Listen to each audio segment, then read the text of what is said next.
But a very warm welcome. It's World Children's Day. My name's Terrie Robinson, and I'm Director for Women and in Church and Society at the Anglican Communion office in London. Many thanks indeed to my colleagues at the World Council of Churches, to Segma and Frederique, for organising this webinar. Welcome. Yeah. World Children's Day was first announced by the UN General Assembly in 1954, and its intention was to encourage children of all races and religions to spend time together, get to know each other, and appreciate each other's differences. And also the day is to prompt governments worldwide to pay more attention to the welfare of their young ones. So it's an important day in the life of the churches too, as we recommit to working with and for our children. Earlier this year, the World Council of Churches, after a time of consultation, including with children, published the Church's Commitments to Children. And this document is an open invitation to WCC member churches and partners to address the needs of children as an integral part of the ecumenical commitment to the pilgrimage of justice and peace.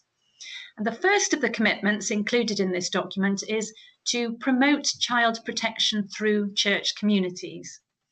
And this commitment includes ensuring a child-safe church environment, contributing to ending violence against children and adolescents in society, supporting child protection in emergencies, and also advocating for children's and adolescents' rights through birth registration. So this is an important webinar for these churches' commitments to children.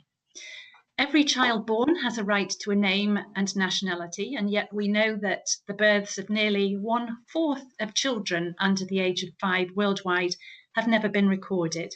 And this means that as they grow, they'll have difficulties accessing the benefits of citizenship and also the protection that citizenship should afford. And we'll hear much more about that from our speakers today. Archbishop Desmond Tutu has pointed out that in so many ways, the unregistered child doesn't exist. Civil registration, identity, development, inclusion, and well-being are all caught up with each other. And as Christians, this is something that resonates for us.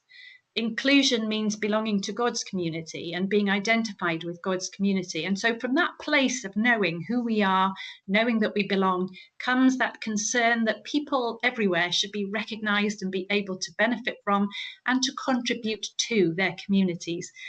And this is why for some years now, the International Anglican Family Network has been promoting the role of churches in overcoming those obstacles that so many families face in getting the birth of their children registered.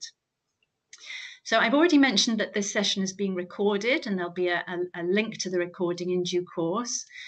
And throughout, we encourage people to put their questions in the chat room, or when we come to the end, people might like to wave. I'm not sure how that works, but you can wave and ask a question in person.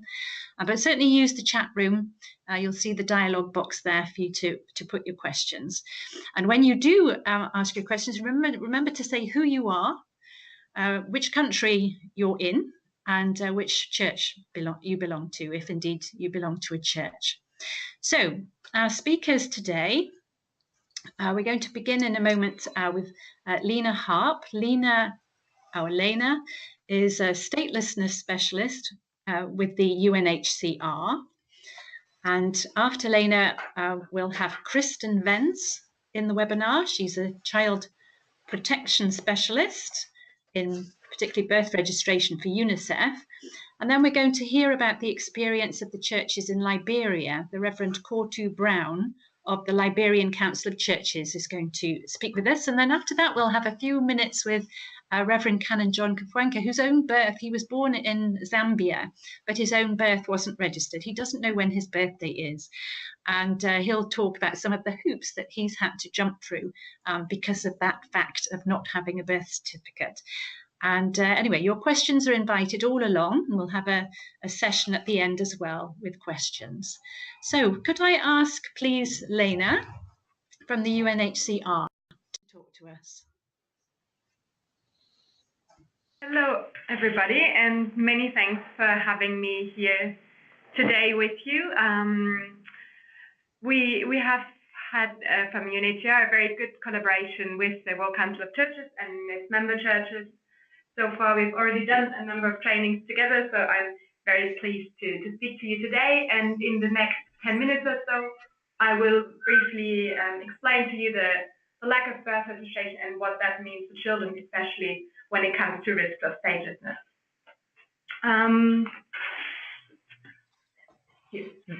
Okay, just figuring out the techniques here.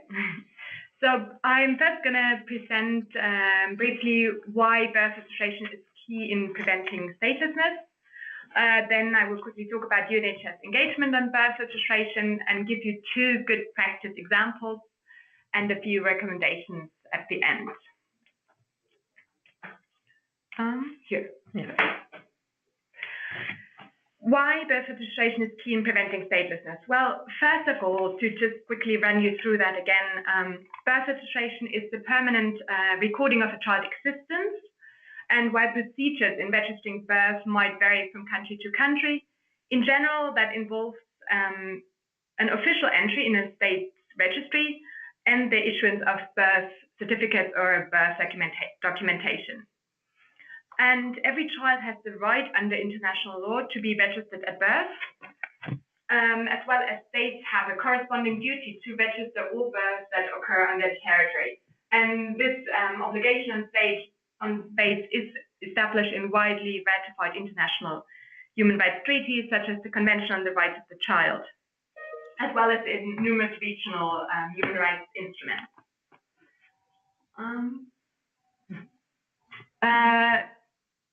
Statelessness.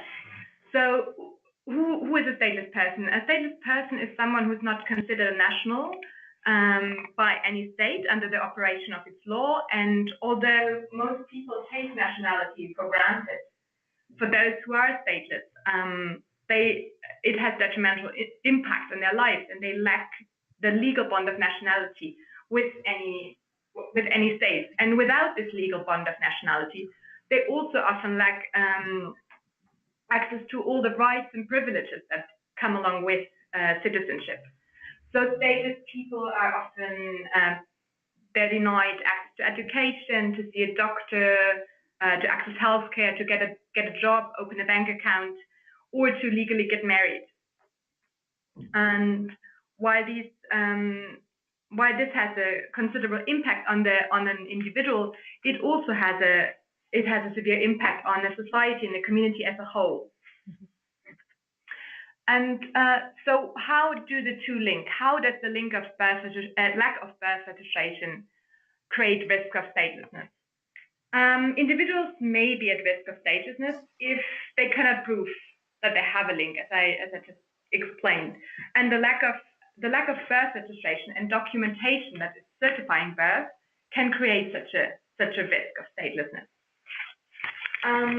Birth registration in and of itself does not confer nationality, but it helps to prevent statelessness. And why is that so?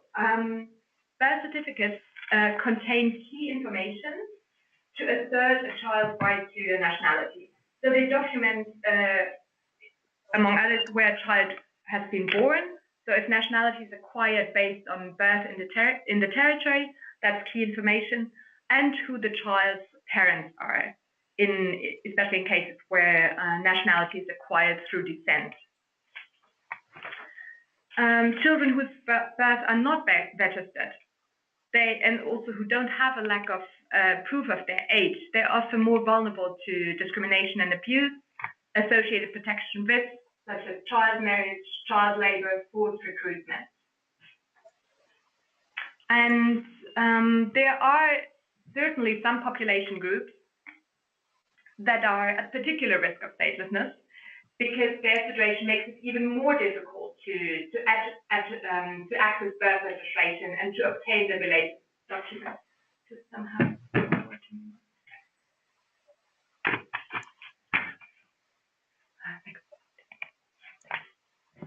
So among these population groups that are at particular risk are nomadic and border population who cross international borders and who might find it difficult to establish their links with either of the countries they're living in. minority groups. They are often denied equal access to rights, and among these rights is also the access to documentation. Refugees and IDPs is another group. In a situation of forced displacement, documents might have been lost or destroyed during flight. State archives might have been destroyed. So they find it really difficult to access documentation and civil registration documentation.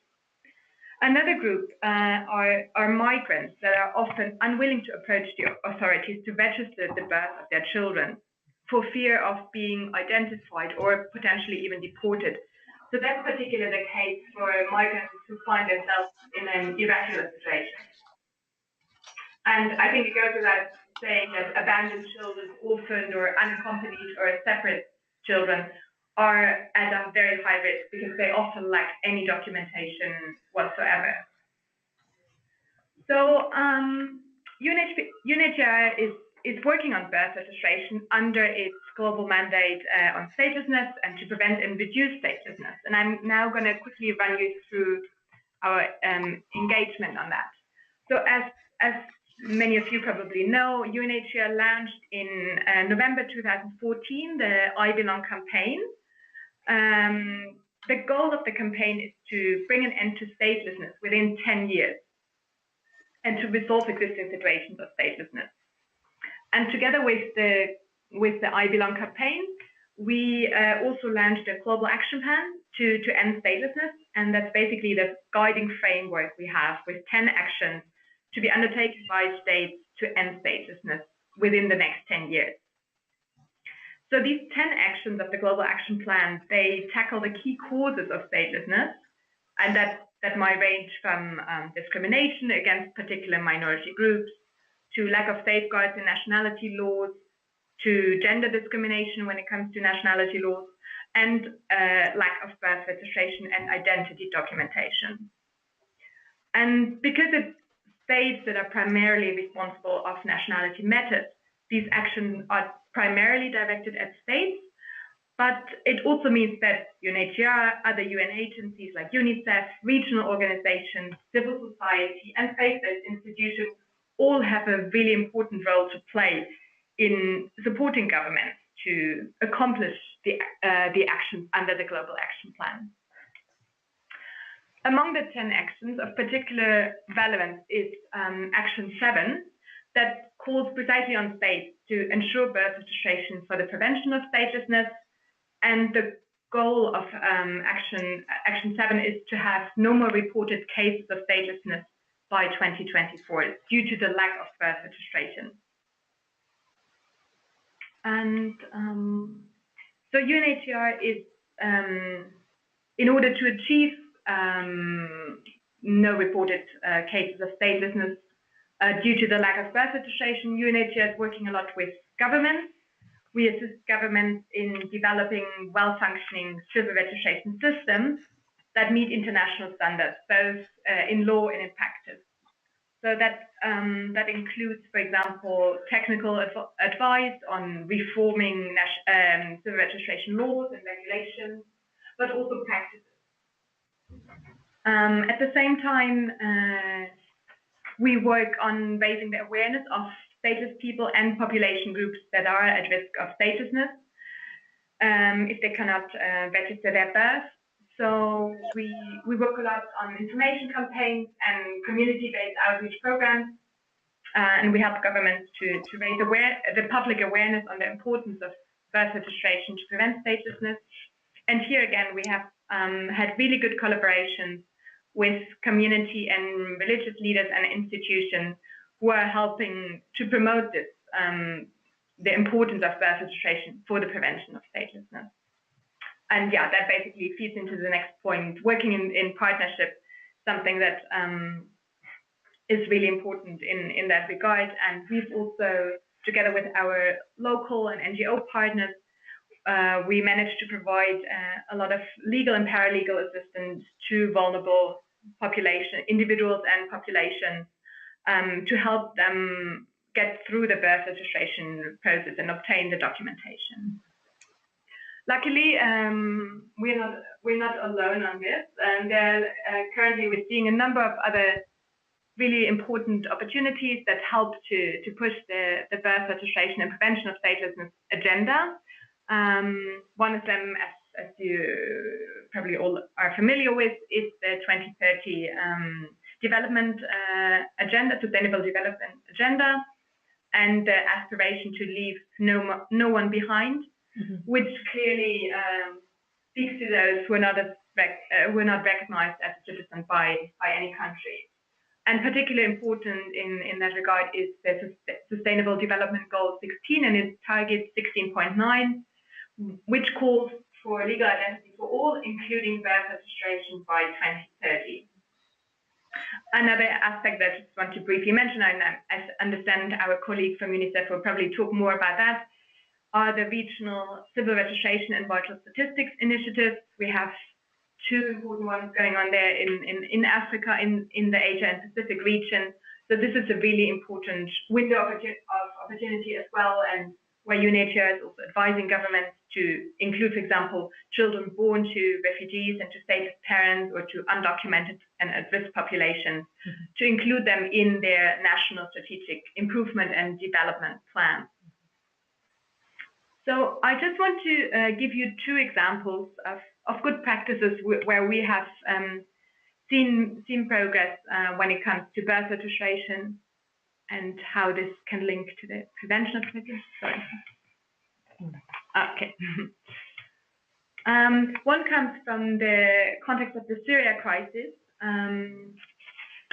So many children born to Syrian refugees have found themselves at risk of statelessness because, especially at the onset, at the beginning of the crisis, refugee family had a lot of issues with documentation because, as I mentioned before, documentation often get lost or destroyed or confiscated during conflict and flight. Syrian refugee parents had considerable difficulties in fulfilling the documentary requirements that were there in the countries of asylum. They faced widespread family separation and often also the absence of father, which was a particular problem because according to Syrian nationality law, only father can transmit the nationality to their children. Also, refugee families living in camps, they found themselves physically removed from civil registration services. So those was more or less the range of problems we were dealing with in the beginning of the Syria emergency. And together with the government of Jordan, UNHCR managed to adopt a wide range of measures that really helped to increase the birth registration rate among Syrian refugee children. And among them was the integration of birth registration into the maternal health sector. So UNHCR, together with partners, has ensured that refugee women receive counseling and information on how they can access services during the maternal health care. That was one important element. The other, another measure that really helped increase the birth registration rates was that the Department of Civil Registration agreed to have mobile offices in the refugee camps together with Sharia courts. They were all established in the refugee camps, and that was the establishment of the Sharia courts was particularly important when it came to the legalization and confirmation of marriage and issuance of marriage certificates. And together with that, there was a lot of community outreach and sensitization that was done. And through all these measures, and this is just to give you an example, there are many more, we managed to have the number of children without birth certificate decline from 35% in 2012 to 3% in 2017. Another example, and this is bringing me almost to the end of the presentation, is from Kenya. We have groups of historic migrants and their descendants in Kenya among, and many of them, they still until today remain stateless. So the government of Kenya and the Department of Civil Registration was very cooperative and agreed to decentralize its services and make them more available also in remote areas of the country, which was particularly important for stateless communities because they often find themselves in quite a distance from the next civil registry office, and due to the high transportation costs and often also poor road infrastructure and poverty levels, they found it really difficult to access civil registration services. So, and in addition to that, UNHCR, also in collaboration with the government and partners, initiated mobile birth registration teams, and they were sent to the areas where we find the majority of stateless populations.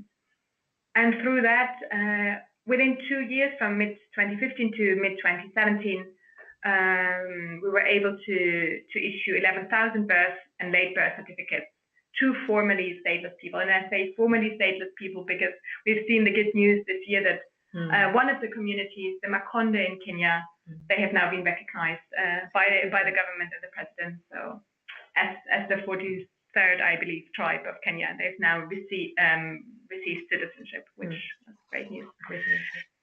Just very briefly at the end,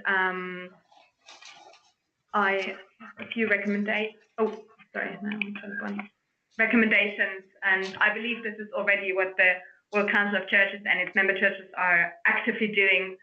I think raising the awareness of the communities that you interact with and inform them about the importance of birth registration for the prevention of statelessness. That's clearly key. And then I think also use your involvement that you have with communities and your presence at important life events like baptism as an opportunity to also check in with families and see if they have managed to obtain birth certificates and inform them on the process and the steps that need to be undertaken if necessary. Absolutely. That's it from my end. Just, I mean, in case you're interested to read a bit more about the topic, just last week, actually, we launched a good practices paper on Action 7 of the Global Action Plan, which is precisely on ensuring birth registration for the prevention of statelessness. And there are many more good practice examples in there that could be useful to be maybe used in whatever country context, if adapted, and so on. Thank you very much. Thank you very much, Leena. I think you've communicated brilliantly how important it is to make sure that children's births are registered in order to prevent statelessness, but also for many other reasons too. And I expect we'll hear more about that from UNICEF. Can I just see if Kristen is with us from UNICEF?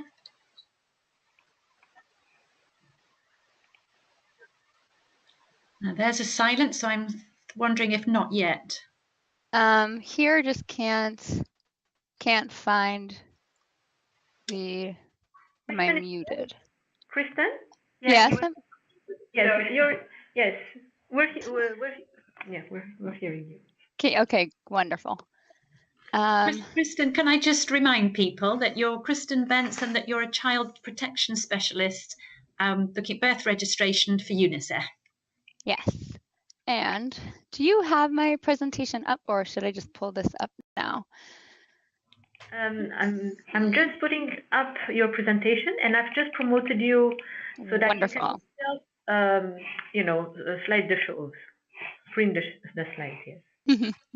Okay, so we heard a lot about the importance of birth registration and some of the context, but I wanted to talk a little bit more of it within the broader civil registration vital statistics system and what churches can do and have done in order to help children get their births registered, but also talk about marriage registration and the importance of both birth and marriage registration for the protection of children, especially from child marriage. So a civil registration vital statistics system records the major events. It starts with a notification, registration, and certification of events such as birth, death, adoptions, marriages, and divorces. And one of the major issues now is because there are over 100 countries globally without fully functioning systems, there's all these gaps and areas where of under-registration, and those have many human rights implications. So a marriage registration can also be necessary for demonstrating their rights to property or inheritance, helps establish family ties, which was touched upon from our UNHCR colleague, which is important to establish your right to acquire a nationality. And death certificates are also quite important for individuals to have inheritance or legally remarry, and helps, of course, monitor trends in mortality and cause of death statistics. So, registering a child at birth protects them against child marriage because it provides legal proof of their age. So having a registered marriage where identity documents are checked can ensure that a child or woman, either a child that cannot be married or a woman is of legal age to marriage. And just so you know, the impacts of this on health, so 10% reduction in child marriage could contribute to a 70% reduction in maternal mortality rates and a 3% decrease in infant mortality rates. So what a lot of people don't know is that churches were the original civil registrars. So the oldest parish was in France, and in 1539, churches had registries, and it was formalized in France. And then that was of birth, so they used, and death, so it was baptism and burial certificates. And then along came marriage certificates. And then it wasn't until 1691 that there was a civil registry created within France. And it wasn't until 1792 that the obligation was transferred from the church to the state to do the issuance of civil registration.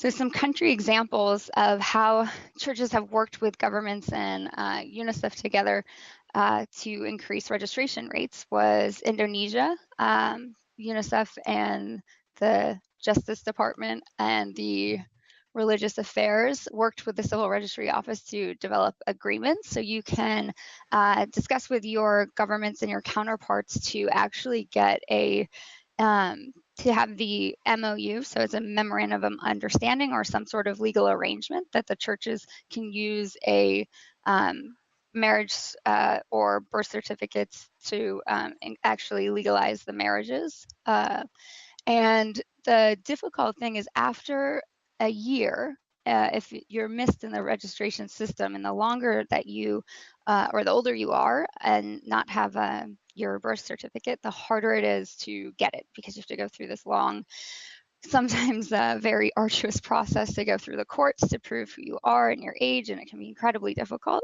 So if you can work with the governments to ensure that the parish records, the church records, can serve as one of the types of evidence, it can actually really quickly facilitate that process.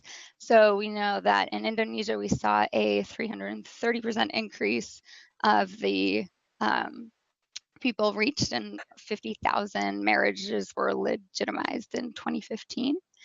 And Timor-Leste is another great example where there was the memorandum of understanding with the ministries and the Catholic Church. So they were able to do a campaign which registered more than 63,000 children.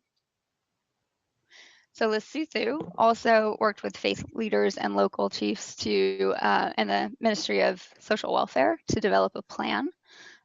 So they were in 2009, only 45% of the births were registered, but the local group came together in organizing the advocacy campaigns, which are really important. So they raised awareness during the sermons, and then after the churches, they were recording the names of the children that needed birth certificates, and then provided that list of names to the community representatives who sent it to the civil registrar's office. So then they also said that they would not baptize or marry a couple who didn't produce birth certificates. And in Mexico, there was child marriage was kind of accepted in parts of the local community in more remote areas, and the churches helped discourage child marriage through advocacy, and that was helping both get the parents and the children on board so that they could feel safe to talk about it, and to, when they came to the religious authority, that they were actually able to verify their legal age and through the registration of their marriage in Mexico. So some recommendations of what churches can do and religious organizations can do, so they can actually, if you go through the formal process, you can actually act as the official birth, death, and marriage notifiers to a civil registrar. You can request documents such as birth certificates or baptism certificates for confirmation and marriages. And then you can also request the death certificate for funerals, or help the people, if they don't have it, make sure that they know how they can get them. You can advocate and provide information of the importance of it and how and where to register through brochures, or having somebody, a focal point in the community that somebody can ask. And then you can work with the civil registers to set up the mobile campaigns and the mobile registration sites in the community to catch up for people who are missed, and then work with governments to convert parish records or certificates into actual civil registration documents through the justice system when possible. And here are some resources if you want to look at some of the other examples in some more detail. There's a few at the end of the slide. Thank you. Thank you very much, Kristen. And I know that's an awful lot of information, and we've been inviting people to raise questions.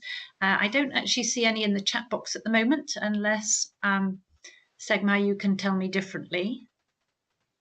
I don't see any questions so far either.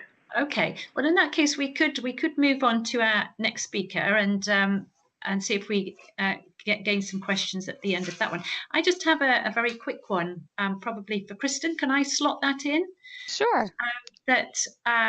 So often it's been the experience of our churches when they've been trying to raise awareness and promote the benefits of children being registered. Parents have sometimes been a bit suspicious, a bit nervous about their child's details being formally put on a list, because it might be that they're living in a situation of poverty, for example, where they feel that a child might be taken away from them, for example. Yeah, and that's a very important question, and I'm sure UNHCR experiences this quite often with the refugees, that that is one of the barriers, is the misunderstanding of what it is and the distrust, but also especially if it's a person in poverty, is oftentimes your social welfare benefits require some sort of birth certificate or some form of identity to get them. So we see that not having a birth certificate can actually perpetuate poverty, because they can't access their social services or their social welfare benefits. Right. Thank you, Kristen. Let's move on, if we can, to the Reverend Cortu Brown of the Liberian Council of Churches. Are you there, Reverend Brown? Yes, I'm there. Do you hear me? We can hear you beautifully. Please do speak to us. Okay. Thank you, and thank God for my inclusion in this discussion. Actually, we did not know about statelessness until last year. We were invited. Right. So About the World Council. Can I stop you, Cortu, just very briefly? Segment, I think we probably got a dodgy connection here. How do you suggest we proceed? Either we try a little bit with him for a minute or so, and if not, we can screen that little video, but I'm not sure the sound will go through, but we can try this. What do you suggest? Okay, let's try just for a few more minutes. Please carry on, and I'm sorry to have interrupted you. All right.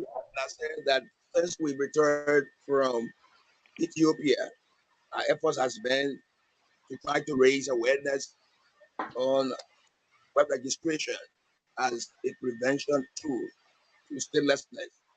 And we've taken some baby steps over the last 16 months to include holding awareness section with the churches, local churches, national churches, going to annual church conferences and speaking to churches and encouraging them to organize local advocacy networks that will be able to help in awareness registration as a prevention tool against statelessness in Liberia. As you know, one of the blessings Liberia has had is that UNICEF provided about 1 million birth certificates to the government of Liberia to be able to enhance birth registration in Liberia. But the process is slow, and we believe that the power of the church is the voice of the church, and what voice we may have that is able to help others be able to, ensure that justice can be served there is the road campaign in Liberia has taken on. So we focus on mobilizing the membership of the churches and the local community and working with civil society to be able to ensure that the awareness of birth registration goes across the country. So we've done networks in about 9 counties. Liberia has about 15 counties.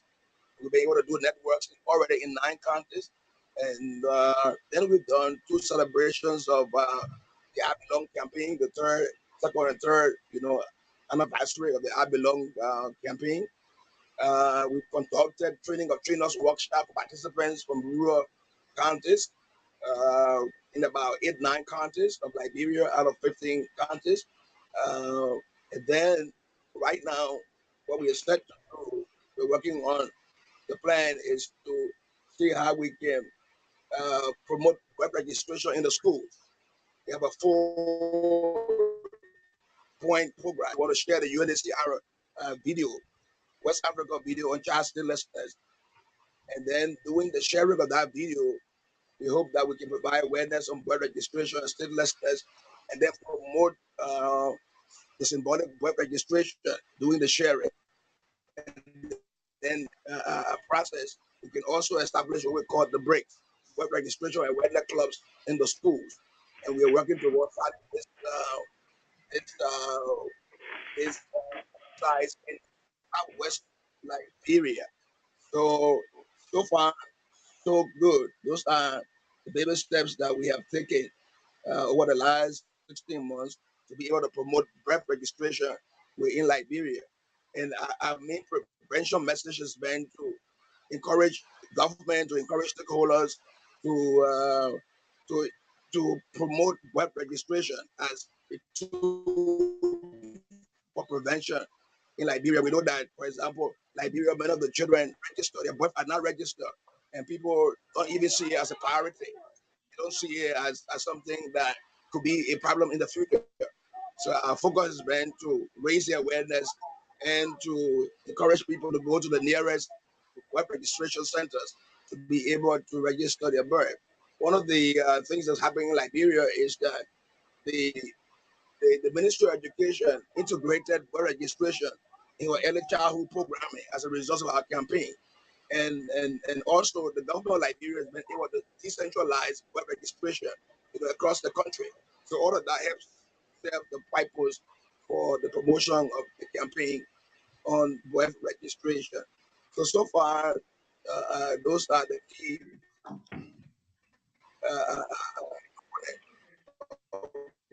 our campaign, what's been done already, and what we intend to do a few months. Thank you very much for that. It's not a perfect line, but I think what we've heard from you is that in Liberia, birth registration was seen as a prevention tool to prevent statelessness, and that UNICEF was working with the government, but that the process was rather slow. And so the churches came in to speed things up a bit because they can use their presence and their influence in the communities. So I think what we heard was that the Council of Churches with UNICEF, that were able to mobilize networks of churches across 9 counties in Liberia, and that there were training workshops around birth registration, and that you moved on to promoting birth registration in schools. Does that sound right? Yes, and that summarizes all that I've been fighting to stay on this webinar. During the last the last program, we had about 74 symbolic birth registrations that was held in Western Liberia about 3 weeks ago.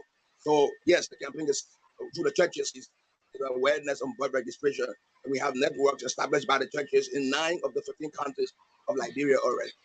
Right. So really, you set before us an example of how churches really can make a difference, and not through new structures and things, but actually through their presence and through their the ministries and presence that they already have in communities. So that's a good news story. It's something that's easy to replicate in other countries. So thank you very much for that. Segma, did you want to say something? You're waving. Yes, just to add on what Reverend Corto Brown was saying, he also mentioned about the Addis Ababa workshop last year.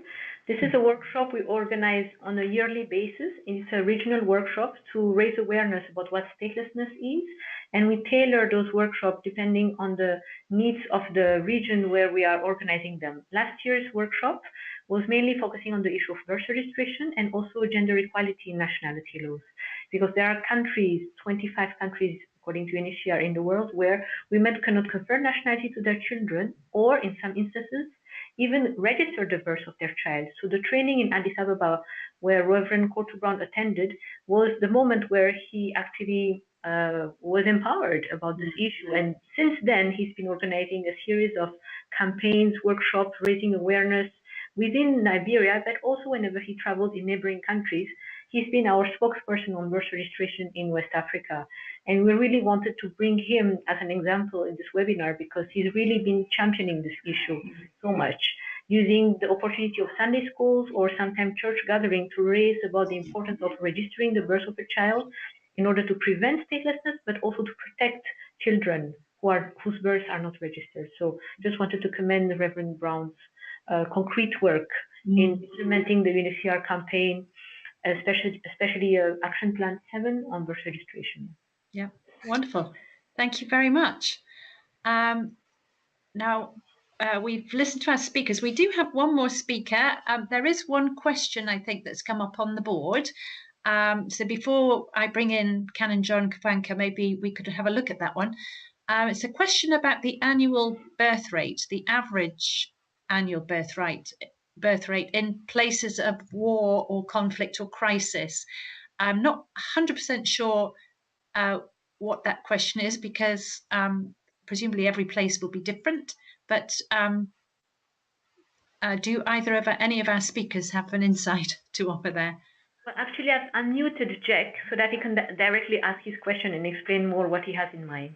Excellent. Jack?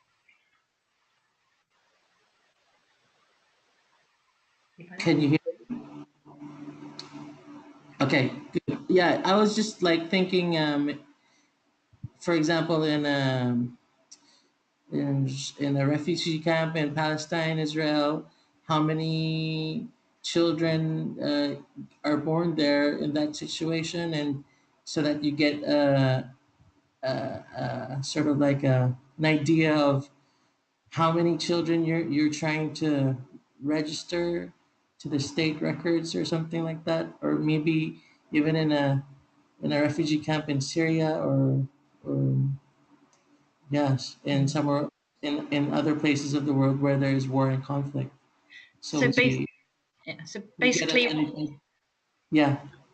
So what sort of figures are we talking about in such instances, right? To process, to log into the system or something like that. Thanks. Yeah. Well, thanks for that question. I mean, I do not have the exact figures with me of how many children are born and what's the birth in all war conflict areas. But I can give you one example from the Syria context. In Jordan, for example, in the period of 6 months between January and July 2017, we were talking about 14,737 Syrian births that were registered within a period of 6 months in one major country of asylum. So this just gives you an indication of the scale of the problem. I don't know if our UNICEF colleagues have more concrete data at hand at the moment. This is Kristen here. I can tell you the most recent figures are from 2015 from the World Bank of unregistered children globally, which is 650 million children between 0 and 14 do not have a birth certificate. It is, so it's not so much it's looking at the inequalities. That's what we're looking to address. So you can't look at a country at average. You have to look at subnational data, and then we're trying to get the most marginalized, most likely to be missed, the people living in remote areas. So UNHCR has their functional registration of refugees that doesn't necessarily have any legal significance unless it's specifically agreed with the government, but ensuring that the refugees then are able to address all the barriers that were mentioned before, language barriers, fear, distance, all of that, and getting them into the actual legal registration system whenever possible. So it's more, so it's not, it should be maybe looking at the numbers. It varies very much by country, very much by context, and then it's more of identifying which populations are most likely to be missed and how to ensure that the communities can reach out and find populations that are in need of being linked to civil registration systems. Just to clarify, the 14,700 were legal registration with the government. Yeah. Registration with UNHCR is a separate issue. But here we were talking about official birth registration with the government of Jordan. Thank you. Shall we bring in John? That means I'm just going to have to swap places with, this is John Kapunka, whose own birth was not registered. Thanks, John. Hi, everyone. Hi. Thank you. I've been listening in, and it's very helpful to get various perspectives and indeed the resources that are available in helping registration of the people that are needed. My own experience was a case of not actually isolated, but very typical, if I may put it that way, and a case where I was born outside of a clinic or health center or hospital in a country area, if you like, in a village, and therefore there was no piece of paper that could show my registration. As I've indicated, it's not an isolated case. That's very typical of a lot of people, certainly of my time, but I can say, sadly so, that even now that is still quite common.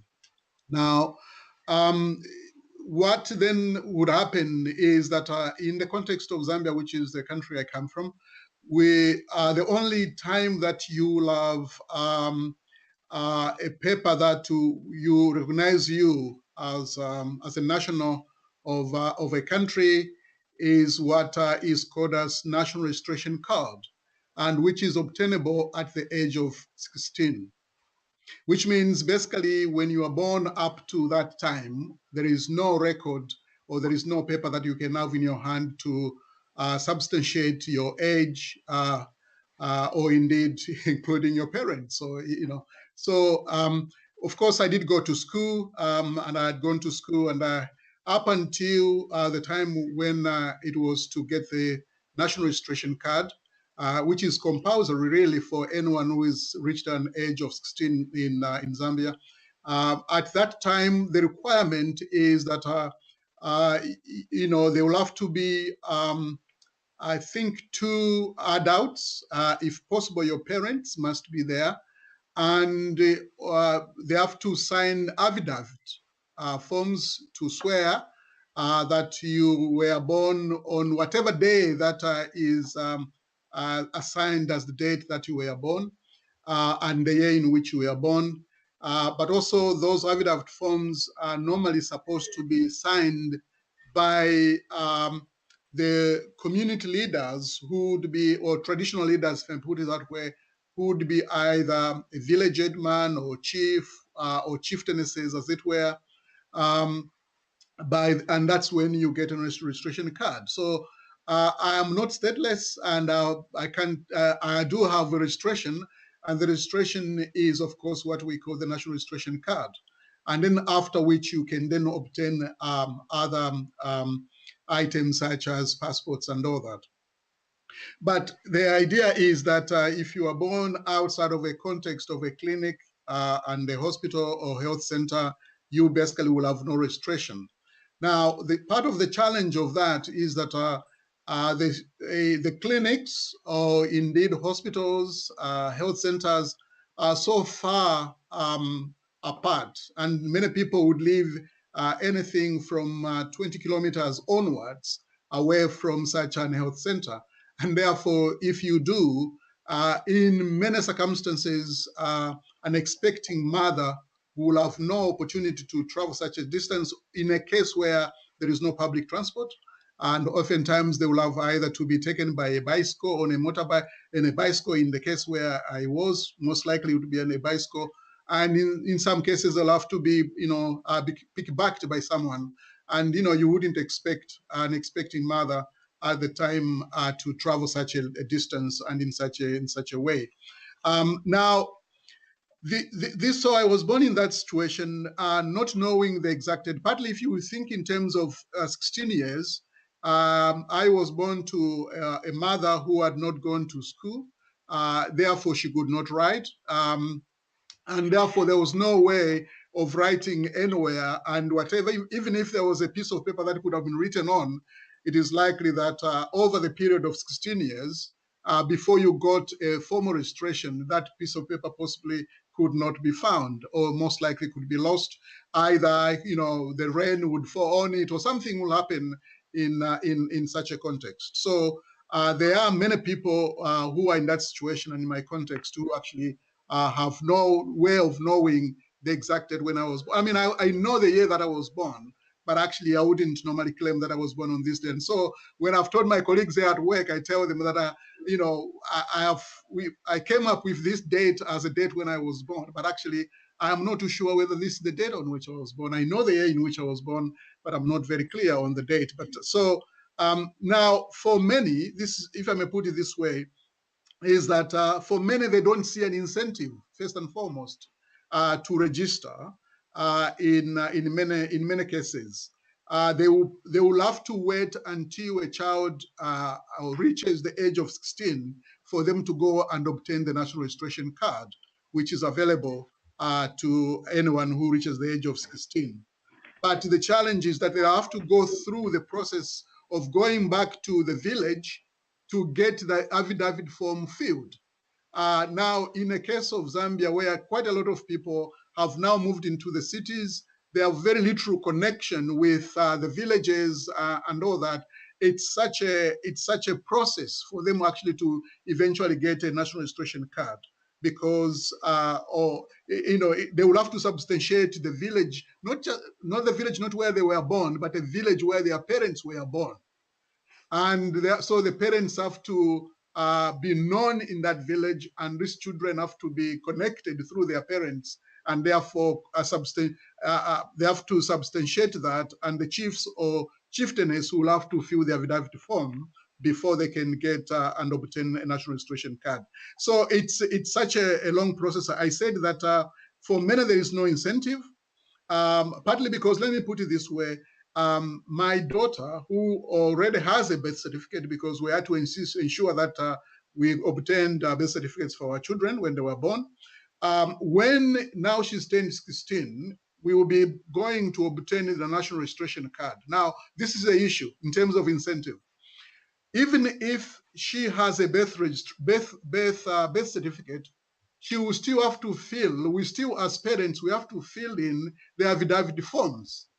Now, this is why many people wonder sometimes, what's the point of even having a birth certificate if actually you still have to go through the same old process of doing the old things that otherwise could be done at the time when birth certificates were not being obtained.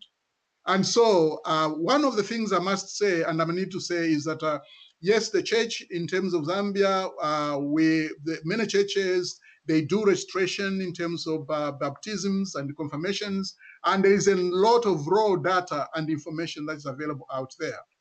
I think one of the things I must say is that UNHCR and indeed UNICEF would help by working, if you like, advocating with the governments and give some good examples of where governments work with community leaders such as churches and others to speed up the registration process, but also to ensure that they create incentives both for those people who have registration, who have birth registration, who have birth certificates, to be able to access and obtain things a lot easier than making everyone go through the same process who has a birth certificate as if you actually do not have a birth certificate. So in a way, I'm saying the incentives need to be there to help people and to see that actually having a birth certificate is helpful, and it can help you do the process much easier and quicker.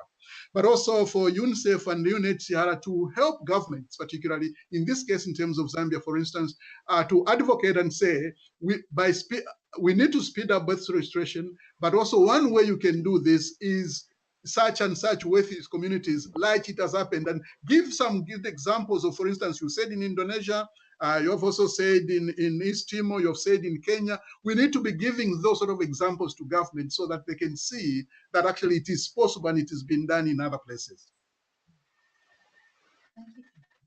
Thank you.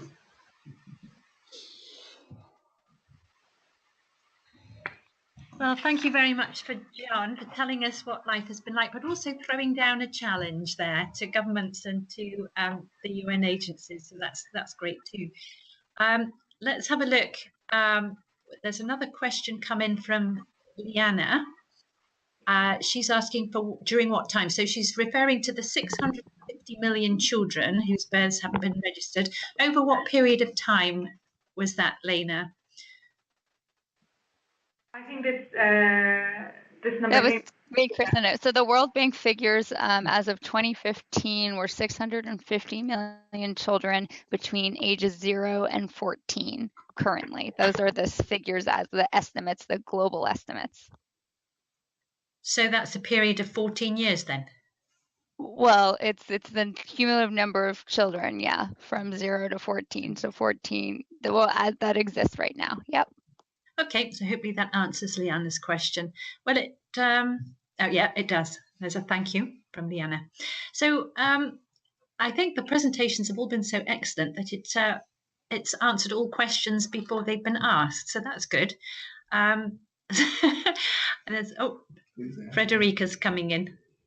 Yes, Reverend Terrie, thank you so much. I have a question to you actually, because I understand that the Anglican Communion is particularly active in advocacy for birth registration and statelessness. Now, I've seen, for example, even a newsletter which you prepare. I've heard a little bit about the family network, but it seems to me to be such a particularly strong example, and I haven't heard of so many others of that dimension. Could you maybe share a bit of information on what the Anglican Communion does and how you operate in this area? Right.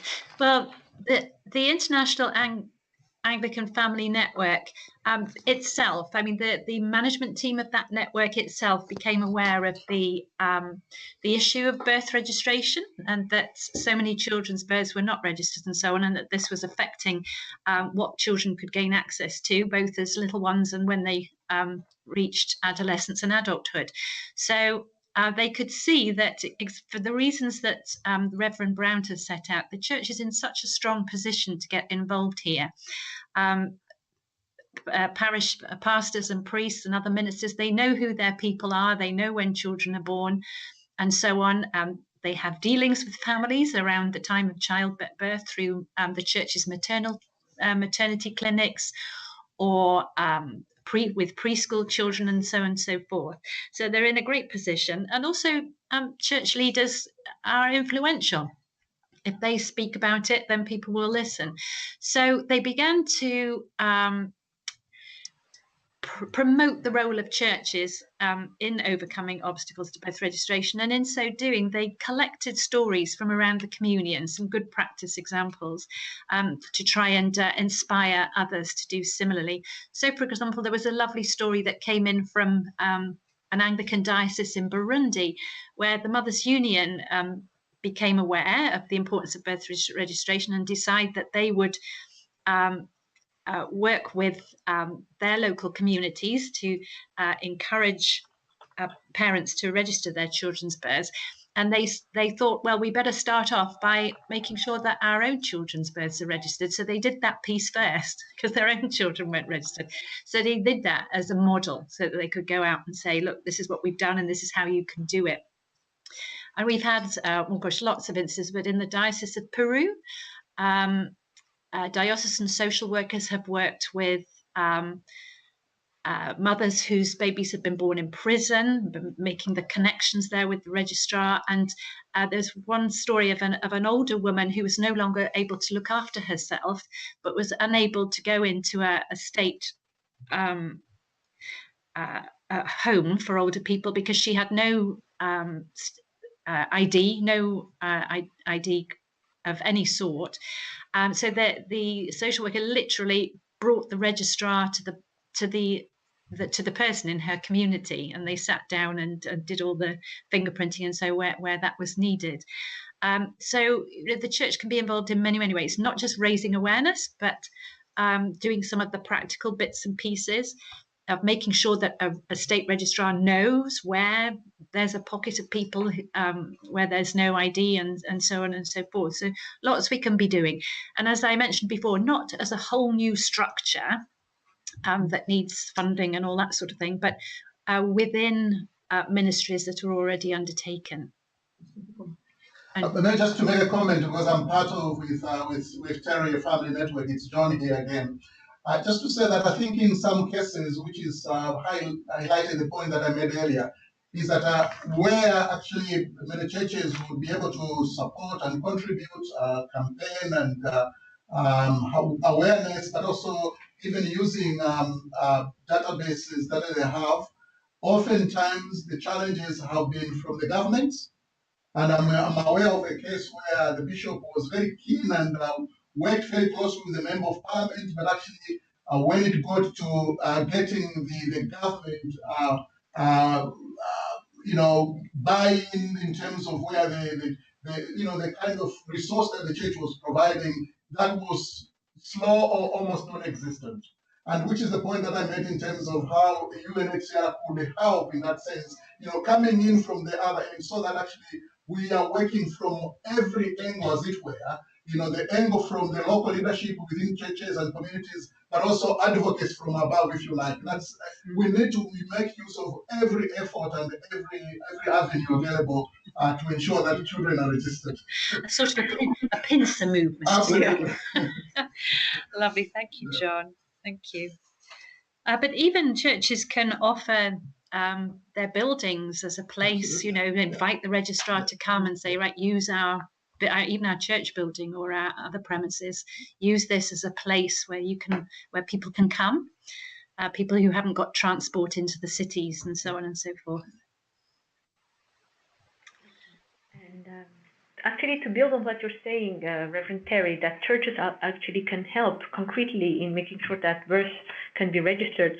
We learned during the Addis Ababa workshop that in some countries in Africa, if I'm not mistaken, it was Ivory Coast, they mentioned that for those living in very remote areas for whom it's difficult to access to civic registry because of the distance, or sometimes, of course, because of the cost, sometimes the recording of important life events by the churches, which is baptism, marriage, or even death, this recording could be taken afterwards to the civic register and could be helped, could serve as a foundation to establish the birth registration as a document.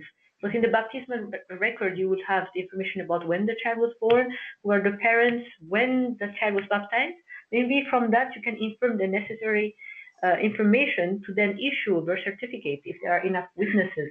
So there has been situations when there was complementarity between the traditional religious documents and the administrative one as well. So this is the kind of area where we'd like to see collaboration between the secular as well as the faith world. Yeah. Absolutely, and yeah, the governments have got to really it needs to start with the governments there, I think. I know we had one of our bishops in Malawi was hugely frustrated that the churches in his diocese had all this wonderful information from baptisms and from their preschools that they ran, and the information that they'd got wasn't being accepted. So, it's still a lot of joining the dots to be done, I think. Absolutely. Yeah, I think this is a very, very big point that you mentioned. This is something that really is an important thing that could be advocated with the government to accept this kind of documentation that you have at hand. I mean, we managed to do that in some refugee operations where we managed to find an agreement with the government that information we are collecting as UNHCR is shared and is used in order to establish all the details that are necessary to then issue the birth certificate. And so in some cases, refugee identification cards were used as a basis. Wonderful. So if there is a church out there or a diocese or a council of churches that is interested in working with the government and with UNHCR and UNICEF, what do they do? How do they get started? Who do they communicate with?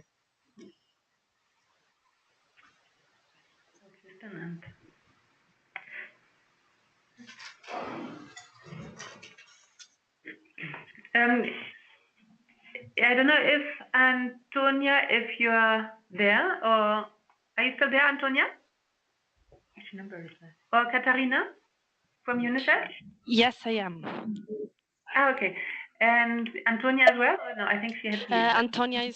Antonia had to leave. And I'm actually, I am also about to have to leave. Maybe we can just mention in the context that we are in the process with UNICEF, with whom the church's commitments to children were developed. I mean, there were with a lot of support from UNICEF, these commitments were developed. And in that context, there is a process ongoing where now the churches were asked to say in which areas of the commitments they either are already very strong and can offer support, or in which areas they feel they have ambitions but need more support.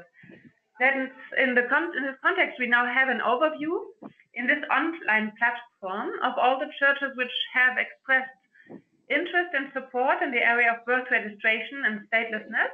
So that information keeps coming in, but we already have many which have expressed that need. And I know that Antonia is also in the process of corresponding with some regional offices and country offices of UNICEF to identify which of these are in their priorities actually focusing also on this area and can provide specific support, be it inviting them to some workshops or in other ways. So that process has started, and we are in the very beginnings of it, but it could be one other way. And maybe, Leena, you would like to say from UNHCR what churches could do in terms of information or input from UNHCR when they are interested in more work in this area?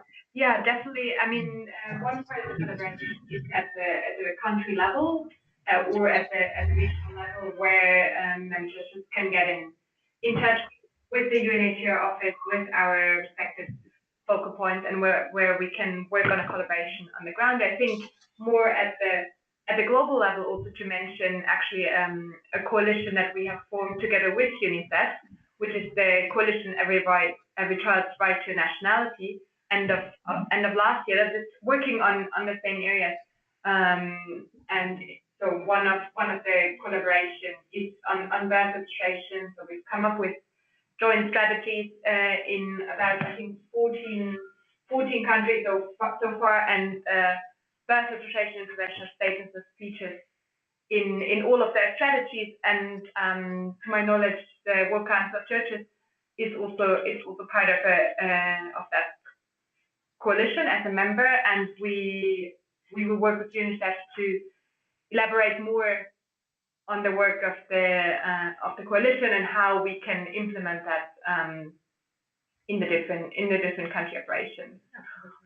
And my understanding was also from Reverend Brown that he might have already been in contact with our regional statelessness officer in West Africa, but I'm not sure if I got that right because the connection. Okay. Well, Kristen has left a message now to say that she has indeed had to run off to an event for the World Day for Children. So belated thanks to Kristen for participating in this webinar, very much appreciated. I'm just wondering if anybody knows if UNICEF has got a list of countries perhaps online where UNICEF is working on birth registration. That might be quite useful. Katarina Tino from UNICEF is online, but somehow you're muted, or no, she's unmuted. Yes, no, I'm not. Do you hear me? Yeah, we hear you, Katarina. Okay, yes, for sure. UNICEF has a list of countries where we work on birth registration. I think is most of the countries in a way or another. I don't have that list with me right now, but I'm sure birth registration colleagues might have this information quite easily. Right, thank you. Okay, thank you. So we'll explore this further at a later time. And we have another question. Did you see, Reverend Terrie? Yeah. Oh, yes, I see. We've got Jack Borlado again on the line asking about children being born in Indigenous communities. I think we might have to get Jack back on the line again just for a bit more explanation for the question. He's already unmuted. Okay, Jack, speak. Hello again. Yeah. So the question is thinking about normal delivery among villages in the mountains where they can facilitate that kind of birthing. Should the churches have that kind of burden to reach out to those communities, or should it be left to government or civil society to do that, or what do you think? Right, Jack, thank you for your question. So is it incumbent upon churches to be the first responders when children are born perhaps in a more isolated community, or should it be for the state to be the ones actually undertaking this work? I know the church can assist, but I mean, it is a state, governments have signed on to this, so it is a government responsibility, but because of the strong presence of churches, they can be there to assist where that fails. I don't know if anybody else has any wisdom on that.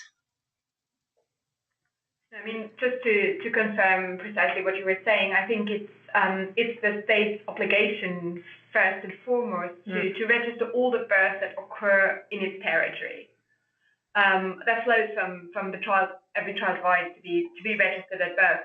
So the state in which the birth occurred is also the state that needs to register this event.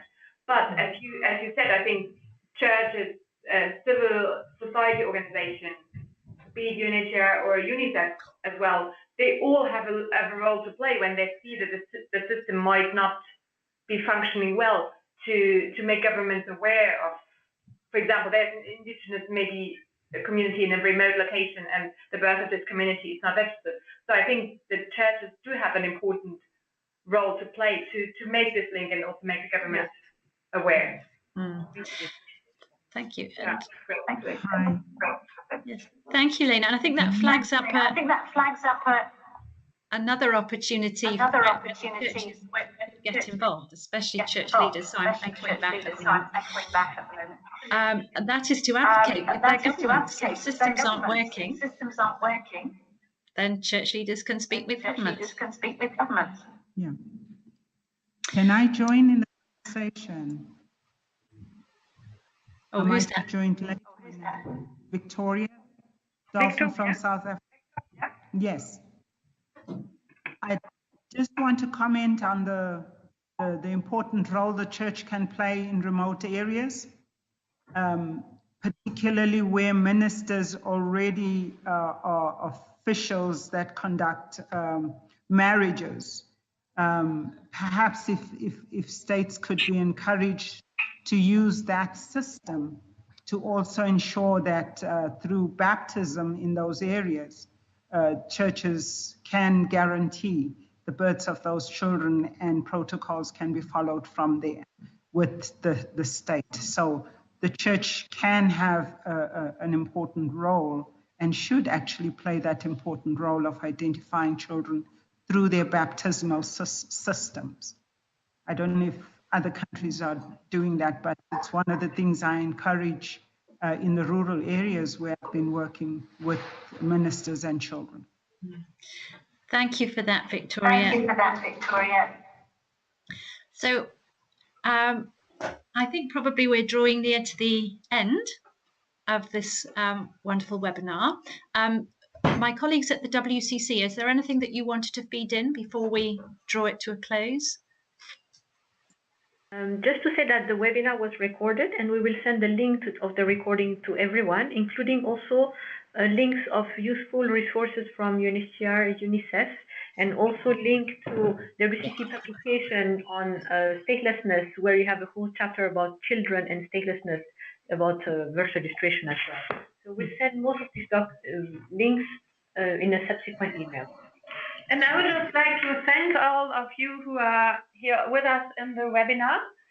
And I really believe that the more you as churches use any opportunities to raise awareness on the importance of birth registration, be it when the parents come to you for baptism, through marriage, etc. I mean, it is really wonderful that you came to this webinar, and thank you so much for your efforts in promoting advocacy for birth registration, especially on this very important day of the World Children's Day. Let us really all do our utmost to improve children's lives.